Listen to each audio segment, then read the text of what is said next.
Avez-vous déjà eu l'impression que certaines personnes vous pompent votre énergie, répandent la négativité et vous compliquent la vie?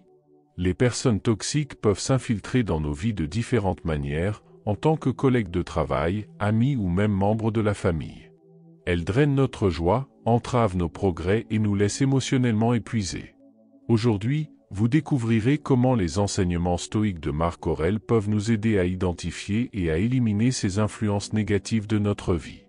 Marc Aurèle, l'un des grands penseurs stoïciens, a été confronté à de nombreux défis durant son règne en tant qu'empereur romain. Il a utilisé la sagesse du stoïcisme pour maintenir le calme et la clarté, même en temps de crise. Imaginez une vie où vous n'êtes entouré que de personnes qui élèvent votre esprit, encouragent votre croissance et respectent votre paix intérieure. Ce n'est pas seulement un rêve, c'est quelque chose que nous pouvons atteindre en adoptant des pratiques stoïques pour faire face à la toxicité humaine. Tout d'abord, nous devons comprendre qu'il n'est pas toujours facile de reconnaître une personne toxique. Elles peuvent masquer leurs intentions par une gentillesse superficielle ou une manipulation subtile. Cependant, en appliquant les 7 méthodes stoïques que nous allons apprendre, vous commencerez à remarquer des schémas de comportement qui révèlent la véritable nature de ces personnes. Avez-vous déjà eu cet ami qui semble toujours avoir une critique prête ou ce collègue qui met un point d'honneur à sous-estimer vos réalisations? C'est de ces personnes que Marco Aurelio nous conseille de nous éloigner. Il nous enseigne que notre paix intérieure est précieuse et que nous devons la protéger à tout prix. Dans ce guide, nous ne nous contenterons pas d'identifier les signes de toxicité, mais nous apprendrons également à affronter ces comportements avec calme et assurance, sans les laisser nous affecter émotionnellement. Leçon numéro 1: une conscience de soi. Imaginez que vous ayez un ami qui se plaint toujours de tout. Il est comme un nuage noir qui apporte des tempêtes partout où il va. Vous avez l'impression que chaque fois que vous passez du temps avec lui, vous en sortez épuisé et découragé. La conscience de soi, dans le stoïcisme, est la capacité à réaliser comment cette personne vous affecte émotionnellement. C'est comme si vous aviez un radar interne qui détecte vos émotions et vos réactions. Supposons qu'après avoir rencontré cet ami, vous vous sentiez irritable et stressé. La première chose que le stoïcisme nous enseigne est de reconnaître ses sentiments sans les juger. Il ne s'agit pas de dire « je ne devrais pas me sentir comme ça » ou « je suis faible de me sentir comme ça ». Il s'agit simplement d'observer « je me sens irrité et stressé ». Une fois que vous avez reconnu vos sentiments, l'étape suivante consiste à comprendre pourquoi vous vous sentez ainsi. Peut-être votre ami fait-il toujours des commentaires négatifs qui sapent votre confiance en vous. Peut-être n'écoute-t-il jamais vos préoccupations et ne parle-t-il que de ses propres problèmes. Il est essentiel d'identifier la source de vos émotions pour savoir comment les gérer. Voici maintenant la partie magique du stoïcisme: garder une distance émotionnelle adéquate. Cela ne signifie pas qu'il faille éliminer complètement les personnes toxiques de votre vie, bien que cela soit parfois nécessaire. Cela signifie que vous pouvez créer une sorte de barrière protectrice autour de vos émotions. Imaginez que vous êtes un château et que vous construisez des douves autour de vous pour vous protéger. Vous pouvez toujours voir la personne, vous pouvez interagir avec elle, mais vous ne laissez pas vos émotions être affectées. L'une des techniques utilisées par les stoïciens est la réflexion quotidienne. À la fin de chaque journée, vous pouvez vous demander « Comment ai-je réagi aux gens aujourd'hui ? Est-ce que quelqu'un m'a fait du tort ? Pourquoi ?» En faisant cela, vous devenez plus conscient de vos réactions et vous apprenez à mieux les contrôler. C'est comme la pratique d'un sport, plus on s'entraîne, plus on s'améliore. Une autre astuce stoïcienne consiste à se concentrer sur ce que l'on peut contrôler. Vous ne pouvez pas contrôler les actions ou les paroles des autres, mais vous pouvez contrôler la façon dont vous y réagissez. Si votre ami toxique commence à se plaindre, vous pouvez choisir de ne pas vous laisser emporter par la négativité. Vous pouvez répondre de manière calme et neutre, ou même changer de sujet pour parler de quelque chose de plus positif. Rappelez-vous qu'être stoïque ne signifie pas être froid ou indifférent. Cela signifie être fort et équilibré, même lorsque les choses autour de vous sont chaotiques. En pratiquant la connaissance de soi, vous pouvez apprendre à traverser les tempêtes émotionnelles plus calmement et en toute sécurité. Passons donc à la leçon 2, mais assurez-vous d'abord que vous êtes déjà abonné à la chaîne, car les prochaines vidéos seront une série de contenus qui vous aideront à vous développer encore davantage. Leçon 2. Réflexion personnelle. Réflexion personnelle. Imaginez que chaque rencontre avec la négativité, chaque moment de confrontation, est comme un miroir magique qui vous révèle davantage sur vous-même. Telle est l'essence de la réflexion personnelle dans le stoïcisme, utiliser ces moments difficiles pour mieux se connaître et se renforcer intérieurement. Pensez à une journée typique. Vous pouvez rencontrer plusieurs situations stressantes, un collègue qui critique votre projet, un conducteur impatient dans les embouteillages, ou même un ami qui répand de la négativité. Chacune de ces situations est l'occasion de pratiquer la réflexion personnelle. Voyons cela de plus près. Supposons que vous soyez au travail et que votre patron critique sévèrement votre travail. Il est naturel de ressentir un tourbillon d'émotions, colère, frustration, voire tristesse. Au lieu de réagir impulsivement, le stoïcisme nous invite à nous arrêter et à réfléchir. Posez-vous la question suivante: pourquoi cela m'affecte-t-il autant? Qu'est-ce que je ressens exactement? En posant ces questions, vous commencez à comprendre vos propres réactions et ce qu'elles disent de vous. Peut-être découvrez-vous que la critique de votre patron a touché un point sensible parce que vous accordez trop d'importance à votre travail et que vous craignez de ne pas être à la hauteur. Ou encore, vous vous rendez compte que vous projetez sur ce moment précis des frustrations provenant d'autres domaines de votre vie. Cette prise de conscience est puissante car elle vous donne la possibilité de travailler sur ces domaines et de progresser. Un autre aspect essentiel de la réflexion personnelle consiste à transformer ces moments de négativité en opportunités de renforcement interne. Vous vous souvenez de la métaphore du miroir magique? Chaque réflexion révèle quelque chose que vous pouvez améliorer ou accepter en vous. Disons que vous vous sentez souvent irrité par ce conducteur impatient dans les embouteillages. Au lieu de laisser cette irritation dominer votre journée, utilisez-la comme point de départ pour renforcer votre patience. Les stoïciens pensaient que faire face aux défis et à l'inconfort était comme s'entraîner dans une salle de gymnastique mentale. Chaque moment difficile est l'occasion de renforcer des vertus telles que la patience, la résilience et la maîtrise de soi. Ainsi, lorsque vous rencontrez une personne négative ou une situation stressante, considérez cela comme un exercice pour votre caractère. Plus vous vous entraînez, plus vous devenez fort et équilibré. Une technique pratique consiste à tenir un journal de réflexion.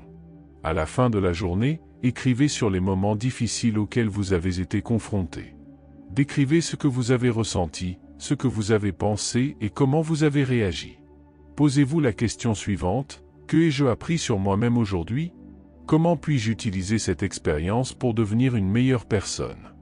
Au fil du temps, vous commencerez à voir des schémas dans vos réactions et à acquérir de précieuses connaissances sur vous-même. Imaginons une histoire pour illustrer cela. Imaginez un ancien guerrier stoïque appelé Marcus. Chaque jour, Marcus était confronté à des batailles et à des défis. Au lieu de se contenter de se battre et d'aller de l'avant, il passait ses soirées à réfléchir à sa journée. Il se disait: comment ai-je réagi lorsque l'ennemi m'a provoqué? Me suis-je mis en colère ou ai-je réussi à rester calme? Grâce à cette pratique quotidienne, Marcus est devenu non seulement un guerrier plus fort, mais aussi une personne plus sage et plus équilibrée. Vous aussi, vous pouvez ressembler à Marcus. Utilisez chaque moment de confrontation comme une occasion de mieux vous connaître et de vous développer intérieurement. Ce faisant, non seulement vous ferez mieux face à la négativité qui vous entoure, mais vous deviendrez aussi une version plus forte et plus sereine de vous-même. Leçon 3. Stabilité émotionnelle. Parfois, les vagues sont calmes et douces, mais d'autres fois, elles sont bruyantes et turbulentes. Maintenir la stabilité émotionnelle, c'est comme être un habile capitaine de navire, capable de naviguer dans ces eaux avec sérénité, quelles que soient les conditions. Le stoïcisme nous enseigne que même lorsque le monde qui nous entoure semble en proie au chaos, nous pouvons conserver notre calme intérieur. C'est comme si nous avions un phare intérieur qui nous guide à travers les tempêtes. Mais comment cultiver cette stabilité émotionnelle? C'est ce que nous allons découvrir. Tout d'abord, pensez à un moment où vous avez été très stressé. Vous avez peut-être eu une journée de travail difficile, vous vous êtes disputé avec un ami ou vous avez été confronté à un problème inattendu. Dans ces situations, il est facile de se laisser emporter par ses émotions.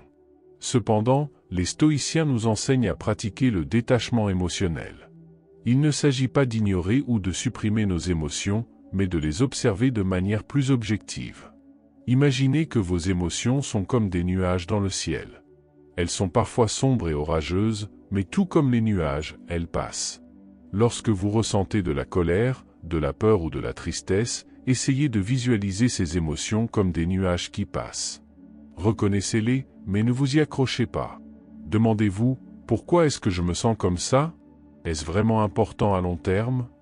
Cette pratique du questionnement permet de mettre les choses en perspective et de ne pas se laisser submerger par des émotions passagères. Un exemple classique de stoïcisme est la pratique de la visualisation négative. Cela peut sembler contre-intuitif, mais les stoïciens imaginaient souvent les pires scénarios afin de se préparer émotionnellement. Si vous avez une grande peur de perdre votre emploi, par exemple, imaginez comment vous vous en sortiriez. L'objectif n'est pas de se sentir mal, mais de se renforcer. En imaginant le pire scénario, vous serez mieux préparé et moins ébranlé en cas de problème. Appliquons ce principe à la vie réelle à l'aide d'une histoire. Pensez à Anna, qui travaille dans une entreprise de technologie. Un jour, elle apprend que l'un de ses principaux projets a été rejeté. Au lieu de paniquer ou de se désespérer, Anna applique la technique stoïque du détachement émotionnel. Elle se demande, que puis-je apprendre de cette situation? Comment puis-je m'améliorer? En réfléchissant calmement, elle se rend compte qu'elle peut utiliser le retour d'informations pour évoluer professionnellement. Au lieu de se sentir vaincue, Anna se sent motivée pour s'améliorer. Un autre outil puissant du stoïcisme est l'acceptation. Nous sommes parfois confrontés à des situations que nous ne pouvons pas contrôler. Peut-être êtes-vous bloqué dans un embouteillage ou confronté à un problème de santé. Dans ces situations, résister ou se mettre en colère ne fait qu'accroître la souffrance. Le stoïcisme nous apprend à accepter avec grâce ce que nous ne pouvons pas changer. C'est comme la célèbre prière de la sérénité. Accorde-moi la sérénité d'accepter les choses que je ne peux pas changer, le courage de changer les choses que je peux changer et la sagesse de distinguer les unes des autres. L'acceptation ne signifie pas la résignation. Il s'agit de reconnaître la réalité et de choisir la meilleure façon d'y répondre. Imaginez que vous êtes sur un bateau et qu'une tempête approche. Vous ne pouvez pas contrôler la météo, mais vous pouvez ajuster vos voiles. De la même manière, dans la vie, nous ne pouvons pas contrôler toutes les circonstances, mais nous pouvons contrôler nos réactions. Les stoïciens croyaient également à l'importance de maintenir un état d'esprit équilibré, quelles que soient les circonstances extérieures. Ils pratiquaient l'ataraxie, ou tranquillité d'esprit. Pour y parvenir, il est utile de se rappeler que la plupart des choses qui nous contrarient sont temporaires et souvent indépendantes de notre volonté. Rester concentré sur le moment présent et sur nos actions peut apporter un sentiment de paix. Enfin, considérez la stabilité émotionnelle comme un muscle que vous pouvez renforcer avec de l'entraînement. Plus vous pratiquez les techniques stoïques, détachement émotionnel, visualisation négative, acceptation, plus vous devenez fort et résistant. Et n'oubliez pas qu'il s'agit d'un processus continu. Chaque défi est une nouvelle occasion de s'entraîner et de progresser. Utilisez ces outils pour maintenir votre calme intérieur et naviguer en toute sérénité, quelles que soient les turbulences. Avec la pratique, vous découvrirez que vous pouvez affronter n'importe quelle tempête avec un cœur calme et un esprit clair. Leçon 4: la pleine conscience. La pleine conscience. Imaginez que vous êtes dans un beau jardin. Il y a des fleurs de différentes couleurs, des oiseaux qui chantent, mais aussi des épines et des mauvaises herbes. La pleine conscience consiste à observer attentivement tout ce qui se passe autour de vous dans le jardin, à apprécier les fleurs et à remarquer les épines, mais sans vous laisser blesser par elles. Dans le stoïcisme, pratiquer la pleine conscience signifie observer la négativité autour de soi sans l'absorber, ce qui permet de réagir de manière plus rationnelle et plus équilibrée. Imaginons un scénario de tous les jours. Vous êtes au travail et un collègue fait un commentaire négatif sur vos performances. Votre réaction immédiate pourrait être de vous sentir offensé, frustré ou même en colère. Mais le stoïcisme nous enseigne à pratiquer la pleine conscience dans ces moments-là. Cela signifie tout d'abord faire une pause et respirer profondément. Ce faisant, vous créez un petit espace entre le stimulus, le commentaire négatif, et votre réponse. Pendant cette pause, observez vos pensées et vos émotions sans porter de jugement. Vous remarquerez peut-être que votre cœur bat plus vite, que vos muscles sont tendus ou que votre esprit est rempli de pensées défensives. Lorsque vous remarquez ces réactions, reconnaissez-les pour ce qu'elles sont, des réponses naturelles à un stimulus négatif. Mais au lieu de vous identifier à ces réactions, vous pouvez choisir de les observer comme si vous étiez un scientifique en train d'examiner un phénomène. Mettons cela en pratique à l'aide d'une histoire. Imaginez Jean, un chef de projet qui subit des pressions au travail. Un jour, au cours d'une réunion, son patron critique sévèrement un rapport qu'il a présenté. John ressent une vague d'émotions négatives. Mais au lieu de réagir immédiatement, il pratique la pleine conscience. Il respire profondément, remarque la tension dans son corps et observe les pensées qui traversent son esprit. Ce faisant, John se rend compte que sa première réaction est de se défendre et de justifier son travail. Cependant, grâce à la pleine conscience, il décide d'attendre quelques secondes, de calmer son esprit et de répondre. Il choisit de le remercier pour son commentaire et lui demande de manière constructive comment il peut améliorer son rapport. Ce faisant, John n'absorbe pas la négativité, mais l'observe et y répond de manière rationnelle et équilibrée. Un autre aspect important de la pleine conscience dans le stoïcisme est de se concentrer sur le présent. Souvent, notre esprit a tendance à s'inquiéter de l'avenir ou à ruminer le passé. Lorsque nous sommes confrontés à la négativité, ces inquiétudes peuvent amplifier nos réactions émotionnelles. La pleine conscience nous aide à nous ancrer dans le moment présent, à faire face à ce qui se passe maintenant, sans porter le poids des inquiétudes passées ou futures. Imaginons une autre situation. Maria, enseignante, passe une journée difficile. Ses élèves sont agités et l'administration vient d'annoncer des changements auxquels elle ne s'attendait pas. Se sentant dépassée, Maria décide de pratiquer la pleine conscience. Elle s'arrête quelques minutes pendant la pause, ferme les yeux et se concentre sur sa respiration. Elle sent l'air entrer et sortir de ses poumons, écoute les sons qui l'entourent et porte son attention sur le présent. Ce faisant, Maria se rend compte que la plupart de ses inquiétudes sont liées à ce qui pourrait arriver dans le futur ou à ce qui s'est déjà produit. Forte de cette constatation, elle décide de se concentrer sur la manière dont elle peut rendre le reste de la journée plus productif et plus paisible. Elle se souvient d'une technique stoïcienne appelée « amor fati », qui signifie « amour du destin ». Cette technique l'aide à accepter la situation telle qu'elle était et à réagir avec calme et sagesse. Pratiquer la pleine conscience implique également d'être bienveillant envers soi-même. Face à la négativité, nous pouvons être nos plus grands détracteurs. Mais le stoïcisme nous rappelle de nous traiter avec la même compassion que celle que nous accorderions à un ami. Si vous commettez une erreur ou réagissez d'une manière que vous n'aimeriez pas, regardez-la avec bienveillance et utilisez-la comme une occasion d'apprendre et de grandir. En conclusion, la pleine conscience est un outil puissant dans le stoïcisme. Elle nous permet d'observer la négativité sans l'absorber, créant ainsi un espace pour réagir de manière plus rationnelle et équilibrée. Tout comme un jardinier entretient un jardin, vous pouvez cultiver la sérénité et la clarté dans votre esprit en observant les fleurs et les épines, mais en choisissant de vous concentrer sur ce qui compte vraiment. Avec de l'entraînement, vous découvrirez que vous pouvez traverser les tempêtes de la vie avec un esprit calme et un cœur solide. Leçon 5: le pardon. Le pardon. Imaginez que vous portez un sac à dos rempli de lourdes pierres. Chaque pierre représente un ressentiment, une blessure, un souvenir douloureux de quelque chose que quelqu'un vous a fait. Ce sac à dos pèse sur vos épaules, rendant chaque pas plus difficile. Le pardon, c'est comme ouvrir ce sac à dos et commencer à enlever les pierres, une à une, en allégeant votre fardeau et en vous permettant d'avancer plus légèrement et plus librement. Le stoïcisme nous enseigne que le pardon n'est pas une faveur que nous faisons aux autres, mais un cadeau que nous nous offrons à nous-mêmes. Lorsque nous gardons rancune, nous permettons aux actions des autres de continuer à nous affecter négativement.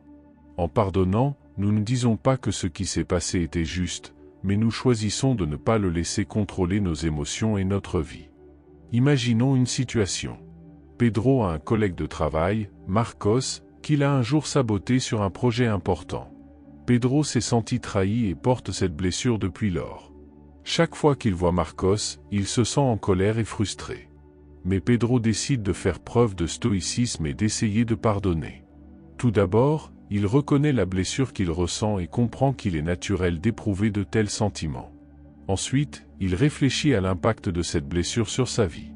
Il se rend compte qu'en continuant à éprouver du ressentiment, il permet à Marc d'avoir encore du pouvoir sur ses émotions et son bien-être. Pedro décide qu'il est temps de se débarrasser de cette pierre. Il pratique l'empathie, essayant de comprendre ce qui a pu pousser Marcos à agir de la sorte.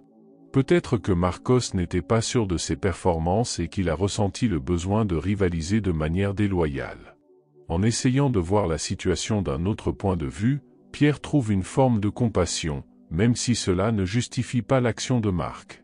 En pardonnant, Pierre n'a pas besoin d'affronter Marc directement, à moins qu'il ne le juge nécessaire. Le pardon est un changement intérieur. Pierre décide de laisser le passé derrière lui et de ne pas laisser cette expérience négative définir ses interactions futures avec Marc ou qui que ce soit d'autre.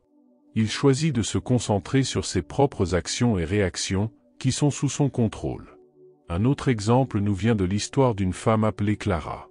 Elle a été profondément blessée par un ami de longue date qui a répandu des rumeurs à son sujet. Clara s'est sentie trahie et a passé des mois à ressasser la situation. Mais en apprenant ce qu'est le stoïcisme, Clara a décidé qu'elle ne voulait plus porter ce lourd fardeau. Elle a écrit une lettre à son ami, pas nécessairement pour l'envoyer, mais pour exprimer ses sentiments et libérer sa douleur. Ce faisant, Clara a réalisé qu'elle était prête à pardonner et à aller de l'avant.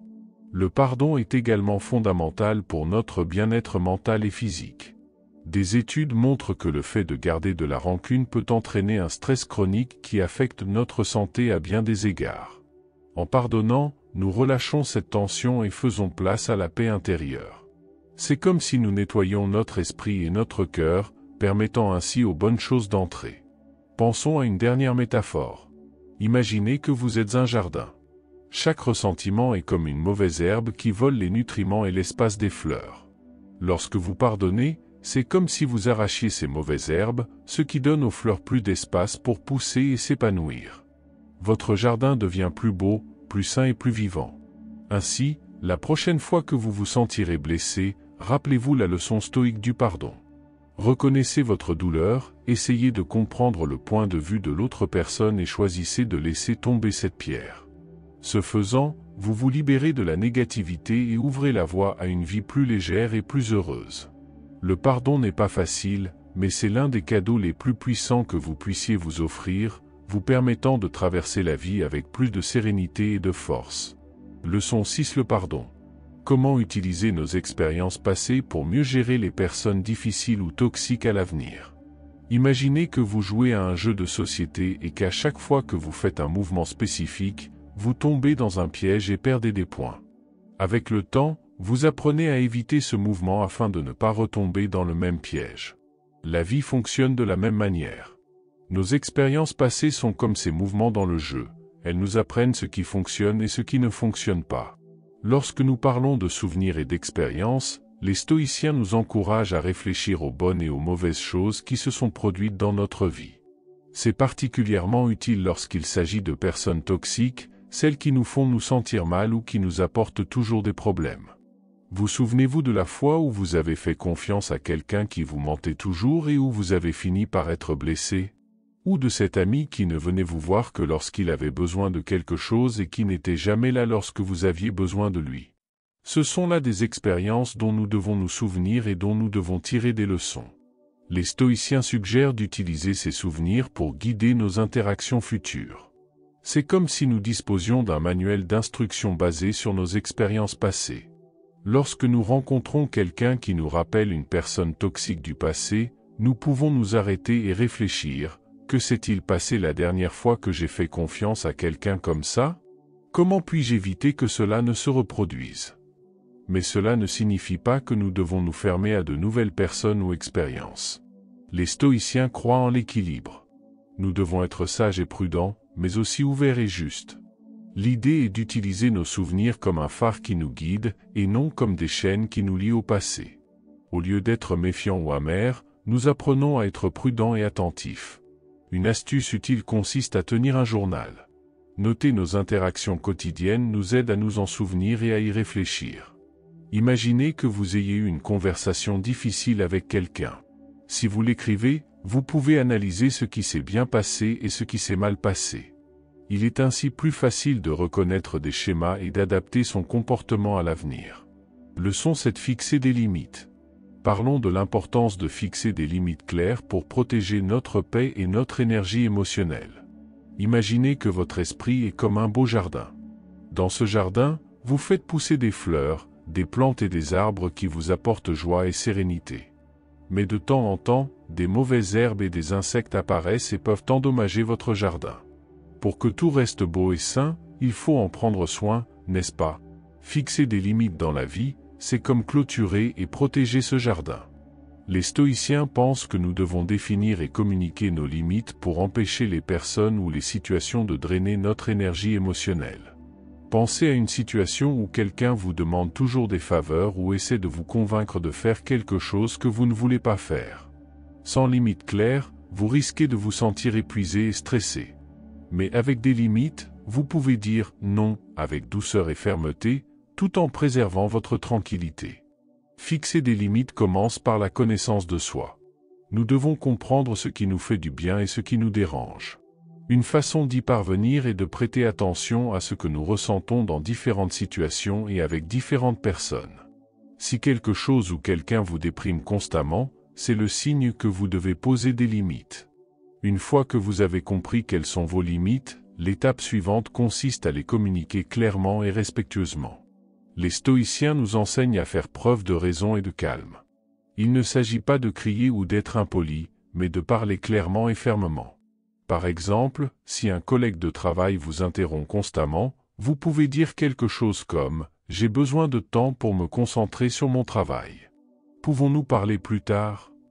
En outre, les stoïciens nous rappellent qu'il n'est pas nécessaire de justifier nos limites de manière excessive. Un simple « je ne peux pas faire ça maintenant » suffit. Leçon 8: l'intelligence énergétique.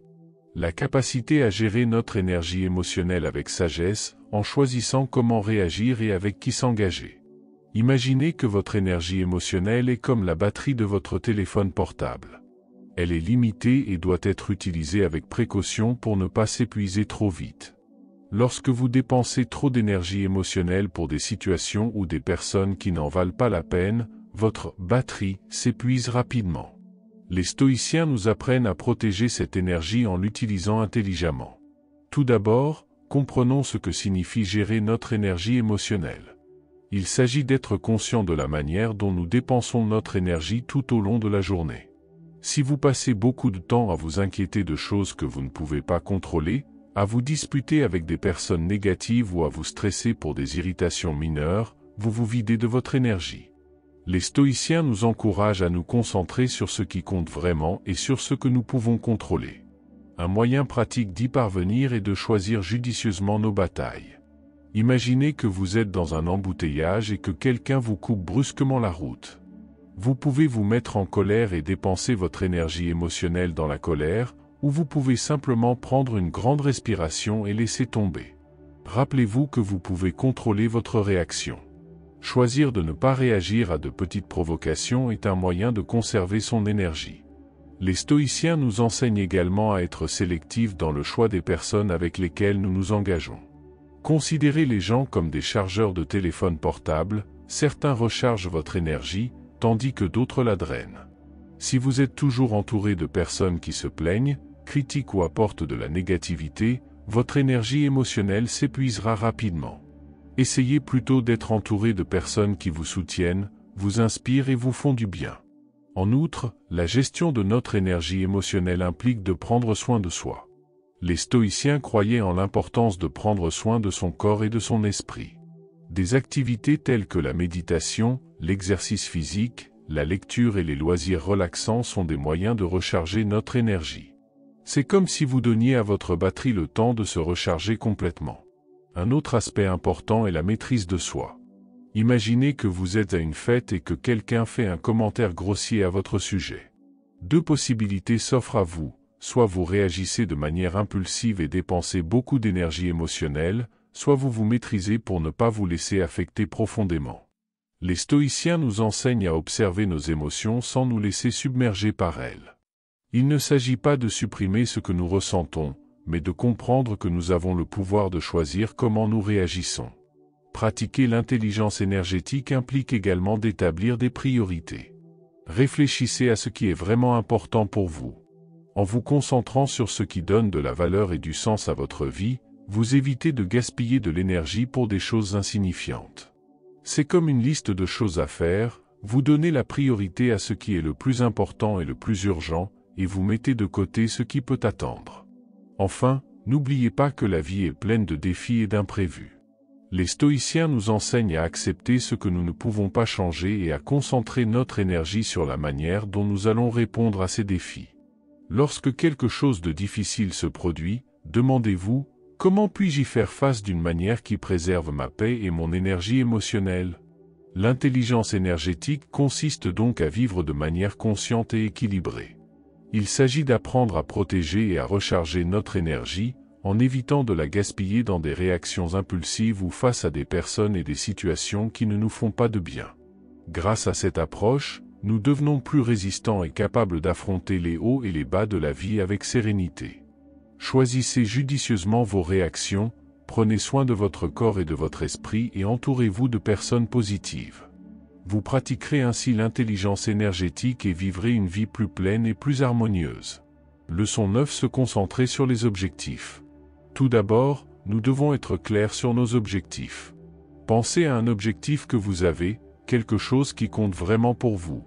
Il peut s'agir de quelque chose d'important, comme la création d'une nouvelle entreprise, ou de quelque chose de personnel, comme l'amélioration de votre santé. Avoir un objectif clair, c'est comme avoir une carte de l'île. Il guide vos actions et vos décisions quotidiennes. Les stoïciens pensaient qu'en se concentrant sur nos objectifs, nous évitions de gaspiller notre énergie émotionnelle dans les distractions et la négativité. Imaginez que vous travaillez sur un projet important, mais que quelqu'un vient vous critiquer ou vous décourager. Si vous laissez cette négativité vous envahir, vous risquez de perdre un temps et une énergie précieux. Au contraire, ne perdez pas de vue votre objectif. Rappelez-vous que les critiques et les obstacles sont comme des tempêtes passagères. Ils ne peuvent pas changer votre destination finale si vous continuez à naviguer avec détermination. Une autre technique stoïcienne consiste à diviser nos objectifs en petits buts. Il est ainsi plus facile de rester concentré et motivé. Par exemple, si votre objectif est de courir un marathon, commencez par courir de petites distances et augmentez-les progressivement. Célébrer ces petites réussites en cours de route permet de garder une énergie positive et concentrée. En outre, les stoïciens nous encouragent à ignorer la négativité extérieure. Il ne s'agit pas de faire comme si elle n'existait pas, mais plutôt de ne pas la laisser nous détourner de notre chemin. Imaginez que vous escaladez une montagne et que vous rencontrez une pierre sur votre chemin. Vous pouvez dépenser de l'énergie à vous plaindre de cette pierre, ou vous pouvez simplement la contourner et continuer à grimper. De la même manière, lorsque nous rencontrons de la négativité, nous devons la reconnaître, mais ne pas la laisser se mettre en travers de notre chemin. Il est également important d'être conscient de notre propre négativité interne. Parfois, nos propres pensées peuvent nous saboter, en nous disant que nous ne sommes pas capables ou que nous n'y arriverons jamais. Les stoïciens nous enseignent à remettre en question ces pensées et à les remplacer par un état d'esprit plus positif et rationnel. Posez-vous la question suivante: est-ce vraiment vrai? Comment puis-je penser d'une manière qui m'aidera à atteindre mes objectifs? Un outil puissant utilisé par les stoïciens est la visualisation. Visualisez votre succès, imaginez-vous en train d'atteindre votre objectif et ressentez la satisfaction que cela vous procurera. Non seulement cela renforce votre motivation, mais cela vous aide également à créer un chemin mental clair pour y parvenir. En outre, il est essentiel de s'entourer de personnes qui soutiennent vos objectifs. Considérez les personnes qui vous entourent comme une équipe de soutien tout au long de votre parcours. Ils peuvent vous encourager, vous conseiller et même vous aider à repousser la négativité. En revanche, il est important de limiter le temps passé avec les personnes qui vous découragent ou qui sont constamment négatives. Un autre conseil stoïque consiste à adopter une attitude de gratitude. Être reconnaissant pour ce que vous avez accompli et pour le soutien que vous recevez peut accroître votre résilience et votre énergie positive. Cela ne signifie pas qu'il faille se contenter de ce que l'on a et cesser de chercher à obtenir davantage, mais plutôt qu'il faut apprécier le chemin parcouru et les succès obtenus en cours de route. Enfin, Les stoïciens nous rappellent l'importance de la patience et de la persévérance. Les grands objectifs sont rarement atteints du jour au lendemain. Il y aura des défis et des moments de doute, mais si nous restons concentrés et continuons à avancer, nous finirons par atteindre notre île. Ainsi, lorsque vous rencontrez de la négativité ou des distractions, rappelez-vous les leçons des stoïciens. Restez concentrés sur vos objectifs et vos ambitions, ignorez les tempêtes de négativité et continuez à naviguer avec détermination. Avec cette approche, vous pratiquerez l'intelligence énergétique et vivrez une vie plus pleine et plus épanouie. Dernière leçon, l'acceptation et l'action. Votre vie est comme une longue marche sur un chemin de montagne. Au cours de cette randonnée, vous rencontrerez de beaux paysages et des moments de tranquillité, mais aussi des rochers, des nids de poules et même des tempêtes. Accepter que ces obstacles fassent partie du voyage est fondamental. Les stoïciens nous enseignent qu'en reconnaissant l'existence de la négativité, nous pouvons mieux nous préparer à l'affronter et à poursuivre notre chemin en toute sérénité. Tout d'abord, parlons d'acceptation. Accepter que la négativité fasse partie de la vie ne signifie pas que nous devons l'aimer ou la souhaiter. Il s'agit simplement de reconnaître qu'elle existe et que nous ne pouvons pas tout contrôler. Imaginez un jour de pluie. Vous ne pouvez pas contrôler le temps qu'il fait, mais vous pouvez décider de la manière dont vous allez réagir. Vous pouvez choisir de vous énerver et de laisser la pluie gâcher votre journée, ou vous pouvez accepter qu'il pleuve et trouver un moyen d'en profiter malgré tout. Vous pouvez par exemple enfiler un imperméable et sauter dans les flaques ou lire un bon livre à l'intérieur. Les stoïciens nous enseignent à appliquer cette même attitude aux difficultés et à la négativité de la vie. Lorsque nous sommes confrontés à un problème, au lieu de résister ou de nous plaindre, nous pouvons accepter qu'il soit là et nous concentrer sur la manière dont nous pouvons agir de manière positive. Cette acceptation nous donne une base solide pour prendre des décisions sages et efficaces. Après avoir accepté la négativité, l'étape suivante consiste à agir. Les stoïciens pensaient que nous pouvions contrôler nos actions et nos réactions, même si nous ne pouvions pas contrôler les événements extérieurs. Pensez à un footballeur qui manque un but important. Il peut se laisser aller et mal jouer jusqu'à la fin du match, ou il peut accepter son erreur, en tirer des leçons et continuer à faire de son mieux. C'est à nous de choisir comment réagir. Un outil puissant des stoïciens est la pratique du détachement. Lorsque quelque chose de négatif se produit, essayez de prendre du recul émotionnel pendant un moment et d'observer la situation d'un point de vue extérieur. Posez-vous la question suivante: comment un ami sage me conseillerait-il de faire face à cette situation? Cette technique permet de réduire la charge émotionnelle et de prendre des décisions plus rationnelles et plus équilibrées. En outre, les stoïciens nous rappellent l'importance de se concentrer sur le moment présent. La négativité provient souvent d'inquiétudes concernant l'avenir ou de regrets concernant le passé. En concentrant notre attention sur le moment présent, nous pouvons mieux faire face aux défis immédiats et éviter l'anxiété inutile. Imaginez que vous montiez une échelle. Si vous regardez le sommet et pensez au nombre de marches qu'il vous reste à franchir, vous risquez de vous décourager. Mais si vous vous concentrez sur chaque marche, une à la fois, l'ascension devient plus facile. Une autre leçon importante est de pratiquer la résilience.